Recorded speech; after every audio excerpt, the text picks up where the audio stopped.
दोस्तों 1 महीने पहले मैंने जो वीडियो अपलोड किया था, उसमें मैंने आप लोगों के साथ मेरी वेट गेन जर्नी का क्लू शेयर किया था। आज इस वीडियो के माध्यम से मैं आपको मेरी पूरी वेट गेन जर्नी बताने जा रही हूँ। सबसे पहले उसके लिए हम देखेंगे ये वीडियो।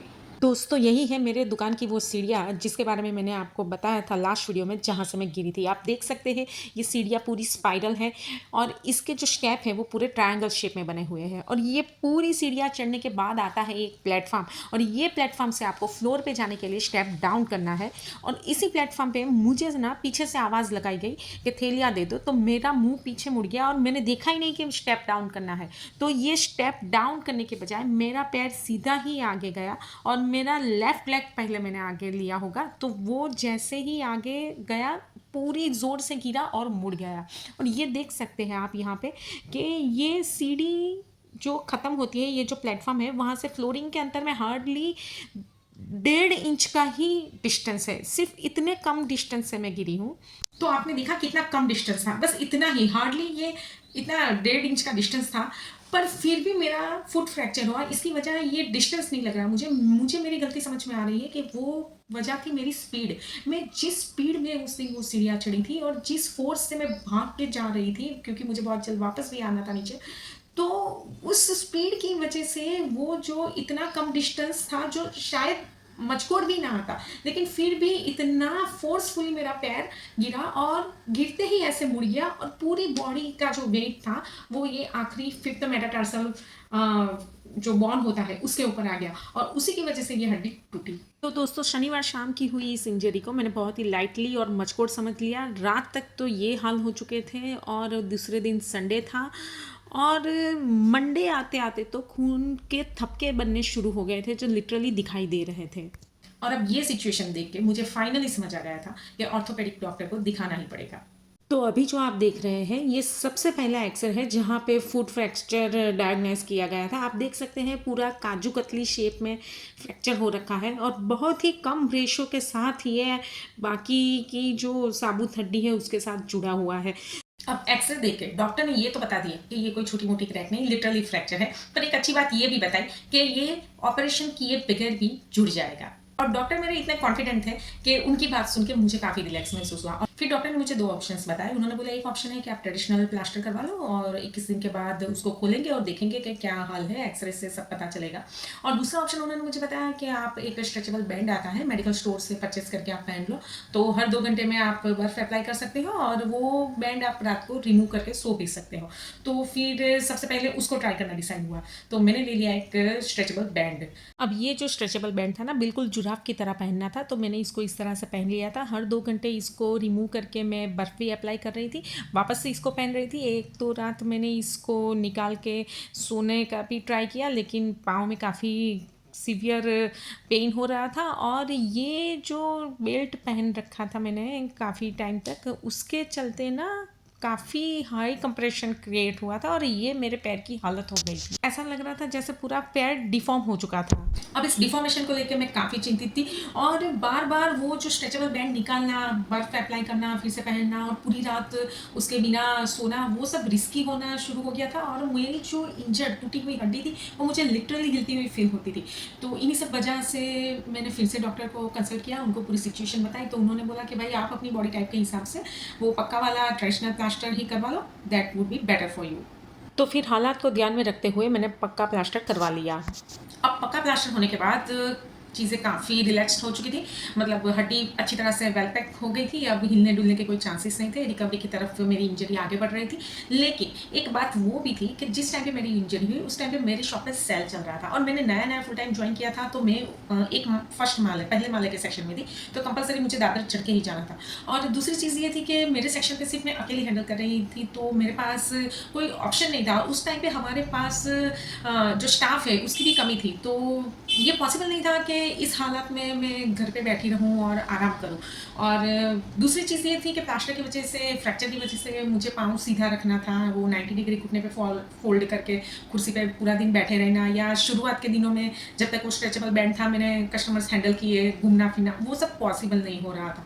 तो अब क्या हुआ, प्लास्टर की वजह से आप चल नहीं पा रहे हो आराम से, सीढ़ियाँ नहीं चढ़ पा रहे हो, और आप शॉप है छोड़ भी नहीं सकते हो क्योंकि सेल का टाइम चल रहा है। और आप सबको पता है कि जब कपड़े की दुकान में सेल लगता है तो कैसा रश रहता है, और जो भी दुकान को हैंडल कर रहे हैं, स्टाफ है या ऑनर है, उन सबको खड़े पग रहना पड़ता है।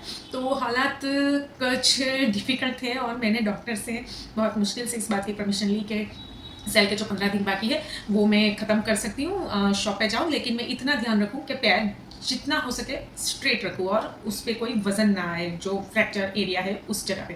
वैसे ये लास्ट मेटाटार्सल फ्रैक्चर था मेरा, तो मैं ऐसे ऐसे थोड़ा चल लेती थी, लेकिन प्लास्टर के वजन के बाद क्या हो गया, मतलब ट्रेडिशनल प्लास्टर के बाद क्या हो गया कि इतना भारी पैर लगता है आपको, क्योंकि यहाँ से यहाँ तक का प्लास्टर है पूरा।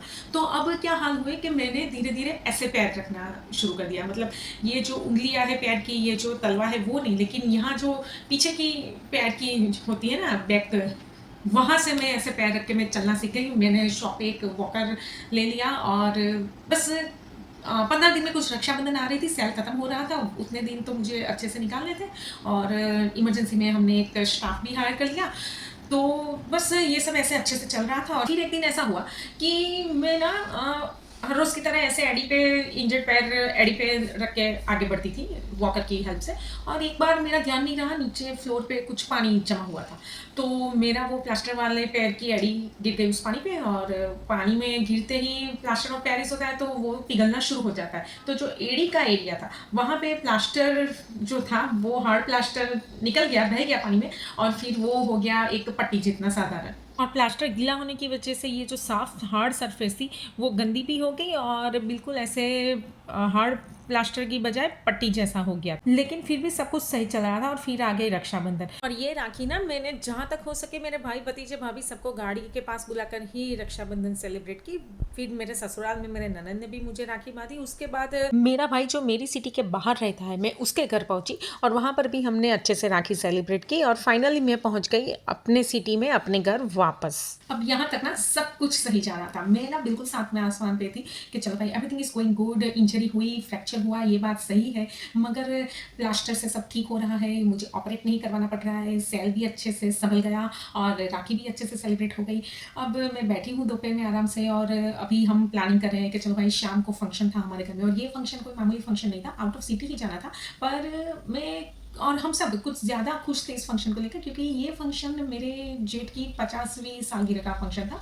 और वो जो मेरे जेठ है वो क्या है कि वो हमारे घर के डॉक्टर है, और कोई साधारण डॉक्टर नहीं है, वो बहुत ही शार्प माइंडेड और बहुत ही इंटेलिजेंट पर्सनालिटी है वो। और आप मानोगे नहीं, एमडी फिजिशियन है, और आपको देख के ही वो बता सकते हैं कि आपकी बॉडी में क्या चल रहा है, और आपको क्या करना चाहिए, कौन सा आपको फोकस करना चाहिए, या कौन सा टेस्ट करवाना चाहिए। आप उनको कुछ भी ना बताओ कि मुझे क्या हो रहा है, फिर भी वो आपको देख के जज करके बता देते हैं अगर फिजिकल सिम्टम्स दिख रहे हैं तो उनका 50वां सालगिरह का सेलिब्रेशन था, हम सब जाना चाहते थे, मैं भी वहाँ पे जाने के लिए रेडी हुई, और हम लोग चले गए उस फंक्शन में। और वहाँ पर राखी का दिन था, तो सिर्फ बर्थडे सेलिब्रेशन नहीं था, राखी सेलिब्रेशन भी था, तो वहाँ पर भी मुझे मेरे ननद ने राखी बांधी, और हम सब अच्छे से सेलिब्रेट कर रहे थे। लेकिन उसके बाद पता नहीं मेरे हस्बैंड को अचानक से क्या सूझा कि मेरी खबर पूछने आए हमारे दूर के रिश्तेदार जो खुद इस फील्ड से जुड़े थे, उनको मेरा एक्सरे दिखाया, और वो एक्सरे देखने के बाद उन्होंने जो बताया वो सुन के बहुत ही डर का माहौल क्रिएट हो गया मेरे दिमाग में, कि उन्होंने बताया कि ये तो तुम क्या कर रही हो, बिना ऑपरेट इतने दिनों से बैठी हो, ऐसी सिचुएशन में तो ऑपरेशन करवाना ही पड़ता है।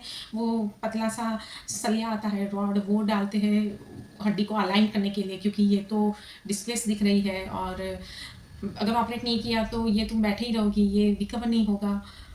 अब एक्चुअल में समझ में नहीं आ रहा था ये सुनने के बाद कि क्या हो रहा है। फिर जो हमारे जेठ सर जिनका ये फंक्शन था उनसे बात की, तो वो तो एमडी फिजिशियन है, तो ये और तो उनका फील्ड नहीं होता है।